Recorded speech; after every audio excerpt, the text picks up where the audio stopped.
I built a 7-figure business and planned a dream wedding.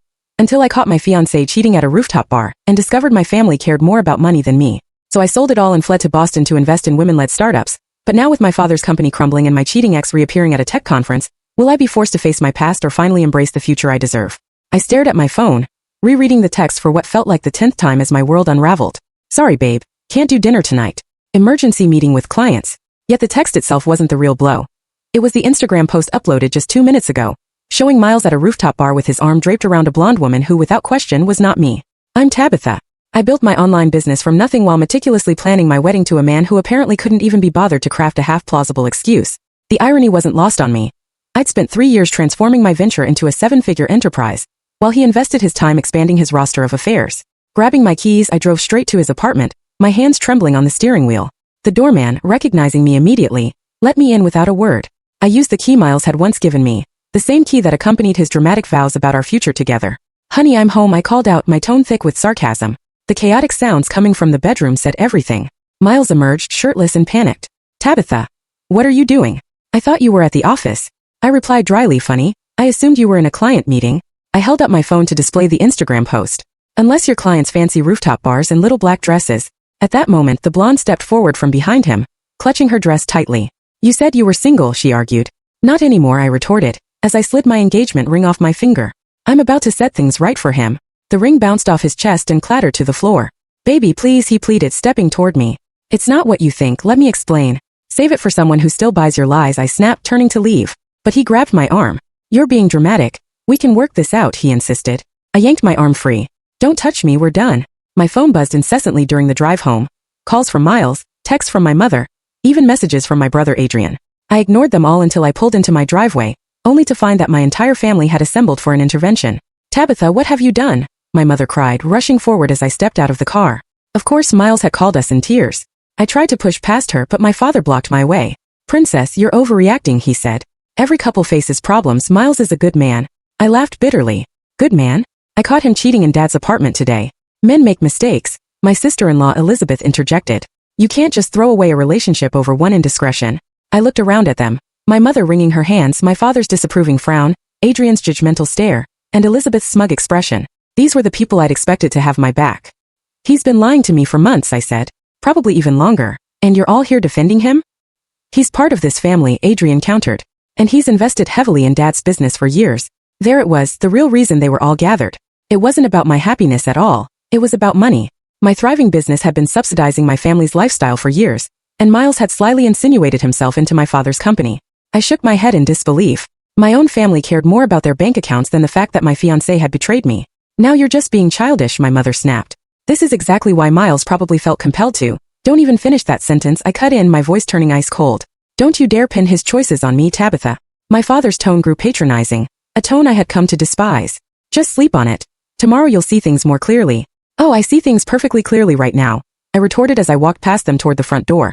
I see exactly what kind of people you all are and what I mean to you. Don't be dramatic. Elizabeth shouted after me. This is why you never keep a man. You're too emotional, too obsessed with your little online shop. Before she could finish, I slammed the door shut, cutting off her words. Through the window, I watched them huddle together, no doubt scheming their next move to force me back in line. But as I stood there, something inside me shifted. The hurt was still there, yet it was hardening into resolve. They assumed my business was merely a small online venture. They believed I needed Miles, that I craved their approval. Fine, let them think that. I strode to my home office and fired up my laptop. It was time to make some calls, starting with my business broker. If they want my business so badly, they can have it, I mused. But they were about to learn exactly what they'd be losing. You're selling your business? Broker Kate nearly choked on her coffee during our Zoom call. Tabitha, your company is projected to double its revenue next year. Why would you do this? She asked. I need a fresh start, I replied, watching the figures scroll across my screen. And I need it to happen quietly. How fast can you wrap this up with these financials? 1 week. 2. But are you absolutely sure about this? She pressed. Just then, a text from Miles lit up my phone. Your mother's worried sick. Stop being stubborn and come home. I quickly replied, completely sure, closing the message without further thought. Then I added, Kate, I want you to prioritize female buyers. The next 2 weeks blurred into a whirlwind of negotiations, paperwork, and ignored phone calls. I packed up my entire life into boxes while fielding increasingly aggressive attempts from my family to fix things. They had no idea I'd already signed the sale documents or secured a new apartment in Boston. One morning, Adrian cornered me outside my house. You can't avoid us forever. Mom's barely sleeping and Dad's blood pressure is through the roof. Funny how no one cared about your well-being when Miles was cheating on you. He made a mistake. What about Dad's business? He was counting on your engagement to lock down that merger with Miles's firm. I laughed bitterly. So, my relationship was just a business deal to you all? Don't be naive, everything's connected. Your little online shop, my little shop that paid for your wife's car, that funded Mom's renovations, that kept Dad's business afloat during COVID. I shook my head. You know what? You're right. Everything is connected and it's time to disconnect. The very next day the moving company arrived, and I had timed it perfectly. Everyone was at work or out running errands as the final box was loaded. Elizabeth's car screeched into my driveway. What are you doing? She barked, leaping out with her phone already recording. Tabitha, cut this out right now, or you'll post it online to show everyone how unstable I am. I signed off on the mover's final paperwork and said, go ahead. I'm sure it'll get plenty of views. Your mother will be devastated. Is that what you want? All I ever craved was support when my fiancé cheated. I wanted a family that valued me for who I was, not their social standing. I handed her an envelope. Give this to them when you get home. What is it? She demanded. A goodbye letter. And don't even try tracking me down. By the time you read it, I'll be gone. The 8-hour drive to Boston felt like pure liberation. With every mile marker, the weight on my shoulders eased. My phone buzzed relentlessly until I finally pulled over at a rest stop to catch up on messages. Mom, how could you sell your business without telling us? What about our monthly arrangements? Dad, this is completely irresponsible. Call me immediately. Adrian, you're tearing this family apart. Miles, you're making a huge mistake. Let's talk about this. I switched off my phone and headed for coffee. The barista greeted me with a smile as she handed over my drink. Rough day, she asked. Actually, I replied with a genuine smile. It's the best day I've had in years. My new apartment was cozier than my old house, but the stunning Boston skyline made up for every inch lost. I unpacked only what I needed, leaving the rest in boxes. The sale of my business had given me enough to start fresh, to invest in other women whose dreams were too big to be confined by the limits others tried to impose. Later that night, I sat on my nearly empty balcony with a glass of wine and finally switched my phone back on. Hundreds of messages and dozens of missed calls awaited me. One notification from Elizabeth jumped out. You think you're so clever running away? Guess what? Your precious family needs you and you abandoned them. Miles is busy restructuring your father's business, something you clearly couldn't be bothered with. You'll regret this when you're left with nothing but your pride to keep you warm. I snapped a screenshot of my bank balance, the proceeds from the sale, and sent it back as a reply. Then I blocked her number and soon after everyone else's too. I was erasing the ties that had bound me to a life that wasn't truly mine. Tomorrow I had meetings with 3 female founders seeking investment and mentorship. Women with fierce determination and dreams in their hearts, just like I once had before my family tried to smother my ambition. Let Elizabeth worry about keeping the family warm. I had other fires to ignite. You're telling me you sold a 7-figure business and moved cities, despite your family? Kaden asked, leaning back in her chair as she studied me over her coffee cup. We were in her sleek office overlooking Boston Harbor, the morning sun glinting off the water. Not to spite them, I corrected, but to free myself. There's a difference. She drummed her fingers on the desk. And now you want to invest in women-led startups, even though you have zero investing experience? I built my company from nothing, I replied, so I know what it takes. Building and investing are 2 entirely different beasts. Kaden rose and walked to her whiteboard. I do like your fire. Let me show you something, she said, then spent the next hour outlining investment strategies, risk assessments, and the importance of due diligence. I scribbled notes frantically, barely keeping pace with her rapid-fire insights. Why are you helping me? I finally asked. We connected on LinkedIn 6 years ago. I was you minus the dramatic escape, she smiled. Now want to see some real potential? I'm meeting a founder in an hour. Come with me. The founder turned out to be Simone, a brilliant woman with a revolutionary tech platform for healthcare accessibility. Her presentation was flawless, yet it was the fire in her eyes that truly captivated me. The big investors don't get it, Simone explained as she pulled up her prototype. They want me to water it down, make it more marketable, but that defeats the whole purpose. Show me the numbers, I said, noticing the frustration in her tone as she navigated through her financials. Suddenly my phone buzzed. A blocked number with a voicemail notification that made my stomach clench. Tabitha, it's Dad. Things aren't good. We need to talk, please. I deleted it without listening. Simone continued, but Caden's gaze never left me. Everything okay? She inquired after Simone left. Family stuff, I muttered. It doesn't sound like nothing, Kaden observed as she perched on her desk. Look, I'm not one for heart-to-hearts, but if you're going to succeed here, you need to be focused and clear-headed. I am focused. This project is exactly what I want to invest in. Good instincts. She's got potential, Kaden acknowledged, then paused. But you need to handle whatever is brewing back home. Trust me, it'll catch up with you otherwise. Later that evening, I sat in my new apartment staring at my phone, 3 more missed calls from Dad, 2 from Adrian. Finally, I clicked on the latest voicemail. Sis, you need to call Dad. The merger fell through. Miles pulled out after you left. Dad's company is in serious trouble. Just call us, okay? I poured myself a glass of wine and moved to the window. Below, Boston's lights twinkled like a constellation of possibilities. My phone buzzed again, this time it was Kaden. Got the final paperwork for your investor certification. Also, Simone's asking for another meeting. You in? I quickly typed back absolutely and thank you, Caden. Don't thank me yet. Wait until you lose your first 100 grand on a bad bet, she teased. I laughed, but my amusement was abruptly cut off by another call, from Elizabeth. When I answered sharply, she sneered, "Oh, so you are alive. Must be nice living it up in Boston while your family falls apart. What do you want, Elizabeth? Your father's company is failing, Adrian's job is on the line, yet you're too busy playing big shot investor with your blood money." Blood money? You mean the money I earned building my own company, the one you all dismissed as a little online shop? I shot back. You know what? You deserve to be alone when all of this blows up in your face. I hung up, blocking yet another number. My hands trembled as I opened my laptop and pulled up my father's company financials. They were public record after all. What I saw made me wince. Elizabeth wasn't lying. The numbers were dire. Then my phone lit up with a text from Simone. "Hey, I reworked some projections based on your questions. Coffee tomorrow." I glanced at the message, then back at the grim figures from my father's company. The contrast was stark. One set of numbers represented my past, laden with obligations and guilt. The other promised a future full of potential and purpose. I typed back, "Coffee sounds perfect. I have some ideas to discuss." Let them think I was running away. The truth was, for the first time, I was running towards something entirely my own. "I'm investing $500,000 in your startup," I told Simone across the table. Her eyes widened and her coffee froze mid-sip. "Are you serious?" she managed, setting her cup down with shaking hands. "But you said you needed more time." "I've seen enough. Your prototype works, your market research is solid, and frankly, I'm tired of watching brilliant women get overlooked by traditional investors."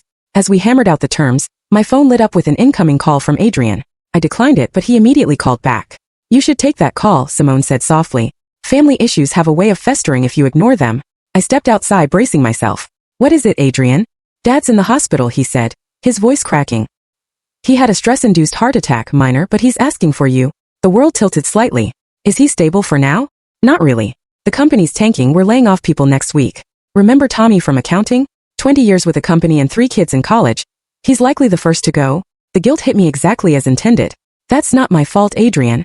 No, Miles pulled his investment the day after you left. He said he couldn't trust a family."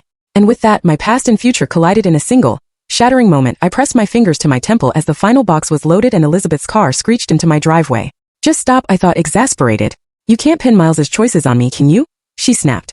"You knew exactly what your dramatic exit would cost us, yet you cared only for yourself." I watched Simone through the window as she meticulously reviewed the investment papers, hope glimmering in her eyes. "I have to go," I murmured. "Of course you do. Running away is your specialty," she retorted. Back inside, Simone looked up with concern. "Everything okay?"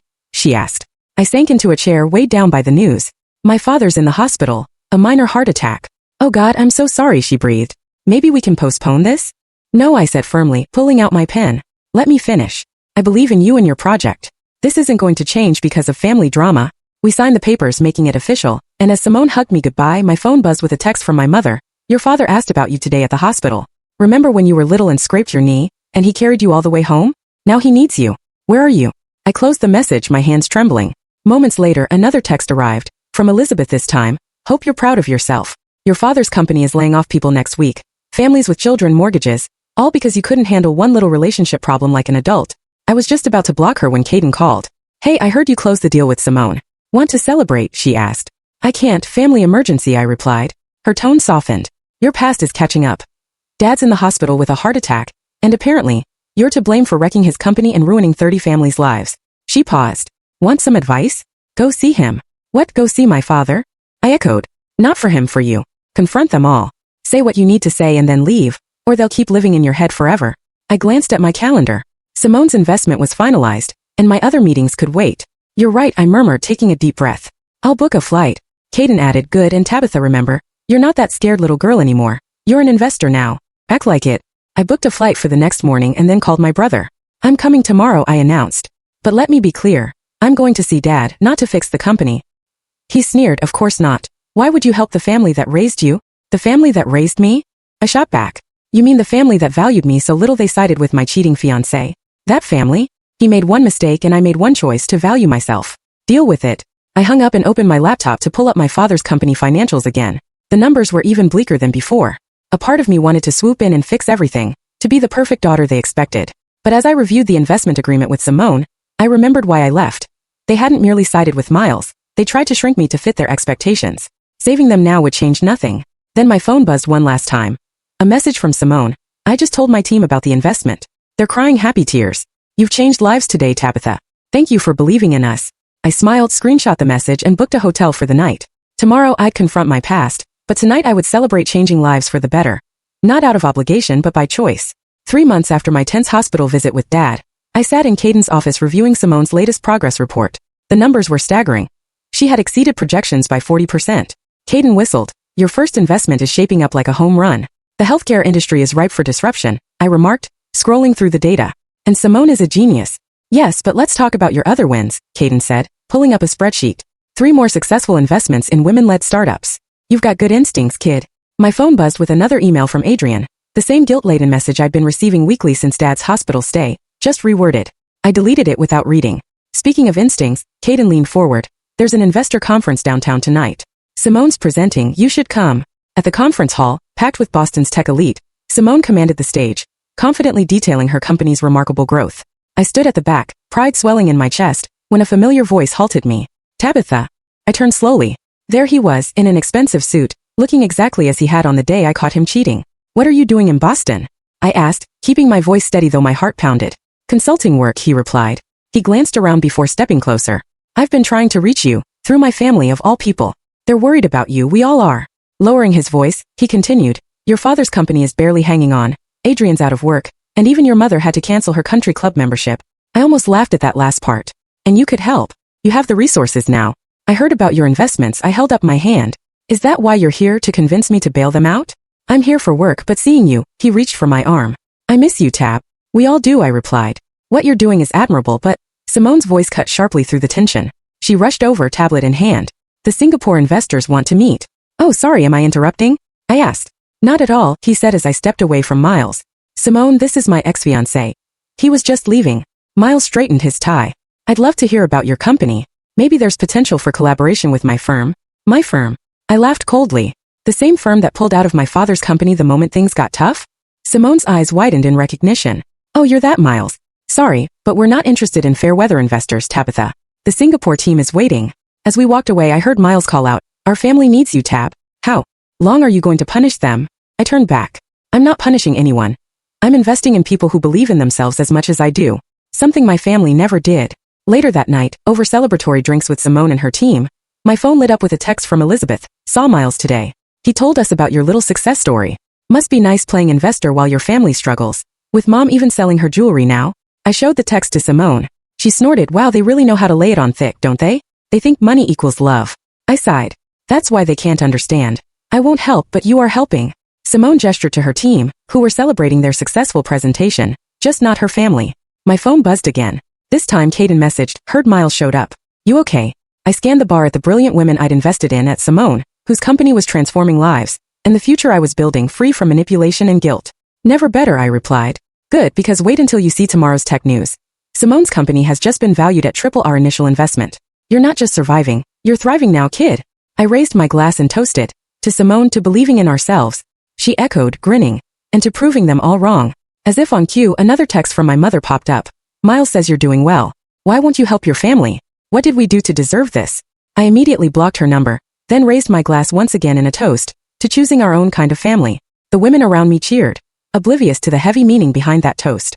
Watching them revel in the success I'd helped create, I realized something profound. My family had always mistaken my independence for punishment. They'd never grasped that it was liberation, not only for me, but for every woman I could empower along the way. Your assistant is waiting in your office, came a message as I stepped off the elevator. I replied, I told him you were tied up in meetings all day, but he wouldn't budge. I didn't need to ask who, because through the glass walls I spotted Miles sitting in one of the visitor chairs, scrolling through his phone. 2 weeks after our conference encounter, there he was, uninvited and unwelcome. How long have you been here? I asked. 3 hours. Should I call security? I straightened my jacket. No, I'll handle this. Miles stood as I entered, his familiar cologne hitting me like a slap of memories. Finally, your assistant is quite protective, isn't she? Good at her job, I suppose. I sat behind my desk without offering him a seat. Why are you here? You're all over the tech news, I said. He lifted his phone, showing an article proclaiming Simone's company as a rising star, and lauding me as an investor champion of women entrepreneurs. Quite the reputation you're building, he added. Then why are you here? I pressed. He lowered himself into a chair, uninvited. Your father's company filed for bankruptcy yesterday. I saw it in the news. Adrian lost his house, Elizabeth, and he's moved in with your parents. Your mother's a mess. Leaning forward, he continued, one investment from you could save them all, just like you saved them by pulling your investment. That was business. This is family. I scoffed. Funny how those lines blur when it suits you. I glanced at my calendar. I have a meeting in 10 minutes. For God's sake, Tabitha. He slammed his hand on my desk. Stop being so cold. These are people who love you, love me. I laughed. They love what I can do for them, not me. There's a difference. We all made mistakes, me most of all. His voice softened. I've changed. Seeing you at the conference, hearing about your success, I realized what I threw away. Let me guess. Your consulting business isn't doing so well. He flinched. That's unfair. Is it because it seems like you only show up when you need something? I stood resolute. The answer is no. I won't invest in Dad's company, I won't bail out Adrian, and I definitely won't give you a second chance. Your mother was right. He spat, standing too. You've turned hard and cold. I countered, no, I've turned strong. There's a difference. At that moment, my office door swung open and Simone entered, pausing as she took in the scene. Oh, sorry. I'm early for our meeting. Perfect timing, I remarked. Miles was already leaving. This isn't over, he warned, moving toward the door. Actually, it is, I said, pressing the intercom. Security, please escort Mr. Turner out and update his status to restricted access. After he departed, Simone whistled. Wow, you okay? I settled back into my chair. Better than okay. Now show me the new prototype. My phone buzzed again. A message from Adrian read, you happy now? Dad's company is officially dead, 30 years of his life gone. Hope your revenge was worth it. Then came a ping from Elizabeth. Your mother can't stop crying. Congratulations, you've destroyed your family. Finally, a message from my father. I never thought my own daughter would watch her family suffer when she could help. I don't recognize you anymore. Simone watched as I read each message. They really don't get it, do they? I murmured. No, they don't. I tucked my phone away. They think this is about revenge, don't they? I considered it for a moment. Maybe a little at first, but now it's about building something meaningful. Speaking of which, show me those numbers again, I instructed, and we dove into work. Later that night, alone in my apartment, I scrolled through an old photo on my phone. My family at last Christmas, all smiles and draped in designer clothes paid for by my little online shop, with Miles prominently in the center. His arm casually around me, probably texting his girlfriend under the table. The phone rang. Caden. Heard you had an interesting visitor today. News travels fast in our world, lightning fast. You okay? I looked at the photo again, then deleted it. You know what? I really am doing well because I just got a tip about a brilliant woman with a renewable energy startup. Interested? I opened my laptop. Tell me more. Dinner at that new place on Newberry? Perfect. I glanced at my phone one last time. 3 more messages from my family, all unread. Then I powered it down. Let them think I was being cold. Let them blame me for their own choices. I had meetings tomorrow with women building the future. Not clinging to a past that never truly existed. Hey Caden, I said before hanging up. Thank you for everything. Don't go soft on me now, she laughed. Save that energy for tomorrow's pitch meetings. I gazed out at the Boston skyline, its lights twinkling with possibility. Somewhere out there, another woman was dreaming big, fighting against voices that told her to think smaller, to be less, to stay in her lane. I was done staying in a lane, I was just getting started. They're all inside, Caden said as we pulled up to my parents' house. 6 months had passed since Miles's unexpected office visit, and now I was back where it all began. You sure about this? He asked. Not really, I admitted, staring at the familiar front door. But it's time. I remembered the email I'd received 3 days ago. A group message from my mother announcing that they were selling the house, our family home reduced to a real estate listing. Before I could knock, the door swung open. My mother stood there, looking older than I recalled. Her designer clothes replaced by simple department store basics. You came, she said flatly. I didn't think you would. Let's get this over with. I stepped inside with Caden trailing close behind. The living room fell silent as I entered. Adrian and Elizabeth were on the couch. My father sat frail in his armchair. And surprisingly, Miles was there too. What are you doing here? I demanded. I asked him to come, my father murmured. We need to discuss the future of this family. There's nothing to discuss, I replied, standing firm. I got the email, you're selling the house. I came to collect my remaining things. That's all your things, Elizabeth scoffed. What about everything you took from us? Our stability, our reputation. Your free ride. Caden interjected smoothly, and suddenly several heads turned, noticing her presence for the first time. And who are you, my mother asked. Caden Brewer, Tabitha's mentor and friend, and the person who helped turn her revenge into a multi-million-dollar investment portfolio, she announced. Miles straightened, eyeing the news clippings. Stop, I said, holding up my hand. I'm not here to debate my finances. Then why are you here? Adrian challenged, rising as if to gloat at the thought of us packing up our lives. I'm here because despite everything, this was my home too. Was it? My father's voice cracked. The daughter I raised wouldn't abandon her family. The father I loved wouldn't have chosen my cheating fiancé over me. His words hung in the air like thick smoke. We didn't choose him, my mother protested. Choose stability? I corrected bitterly. No, you chose money. My money. And when I stopped providing it, you revealed just how conditional your love was. That's not fair, Miles, my father weakly protested. Really? I gestured toward Miles. Then why is he here? Because I'm betting it's not for moral support. The silence that followed confirmed everything. I'm done, I said quietly. Keep the house, sell it, whatever. but this is the last time you'll see me. I've built something beautiful without you, and I'm not about to let you tear it down. Tabitha, please, my mother stepped forward. We can fix this, she pleaded. No, Mom. We can't fix it because you still don't understand. What needed mending, I thought as I turned to leave, only to have Adrian step in front of me. That was the moment. You were choosing unfamiliar faces over family, while I was finally choosing myself. I let go of him with a quiet goodbye. Outside, the summer breeze felt crisp and invigorating. Caden gently squeezed my shoulder. You all right, he asked. Actually, yes, I replied, stealing one last glance at the house. They had to learn the truth. Not for their sake, but for mine. Then my phone vibrated. Simone, emergency meeting, big news. Look at that. Caden grinned. Life moves on. And yours is looking pretty damn amazing. We hopped into the car, leaving behind the house, its memories, and the family that couldn't love me unconditionally. Ahead lay Boston, my chosen circle and a future built entirely on my own terms. It wasn't about revenge anymore, it was about true freedom. Now it's my privilege to introduce our Entrepreneur of the Year. I adjusted the microphone and scanned the bustling ballroom for the person whose resolve and vision had changed lives. Simon Stone, please join me on stage. The applause was thunderous as Simone made her way up. Behind her, a screen showcased the reach of her healthcare platform. Millions helped, lives rescued, and obstacles shattered. Before I accept this, Simone began while cradling the award. I must thank the one who believed in me when no one else would, Tabitha. She didn't merely invest money. She invested trust. And just look at what that trust has built. The audience roared with approval, and Caden flashed a thumbs up. Around her were 5 other women whose startups I would help launch. My new family founded on dreams and trust rather than obligation and guilt. Just then, my phone buzzed with a news alert. My father's old company had been sold and transformed into a startup incubator. I couldn't help but smile at the irony. After the ceremony, as staff cleared plates and guests mingled, Elizabeth appeared at my table. She looked noticeably changed, so much humbler. Great speech, she murmured shyly. You look wonderful, I replied, motioning to an empty chair. She sat, nervously twisting her purse. Adrian landed a job. Not anything extravagant, but it's a start. And Mom and Dad are settling into their new apartment. They miss you, she said, her eyes locking onto mine. We all do, Elizabeth, I assured her. No, let me finish, she insisted, pulling up a website on her phone. I started a little online craft business. It's nothing like your ventures, but watching you succeed made me realize I could try too. I studied her face, expecting manipulation but finding only sincerity. That's really great, I said softly. I'm not here asking for money, she quickly added. I just wanted you to know that you were right all along. We treated you like a bank instead of a person. I'm sorry. Before I could respond, Simone bounded over. Tabitha. The Singapore investors want to expand. Oh wait, Elizabeth, please don't go, she pleaded. I should really be on my way. Thanks for listening, she said, and with that she left. Simone arched an eyebrow. Family drama? More like family evolution.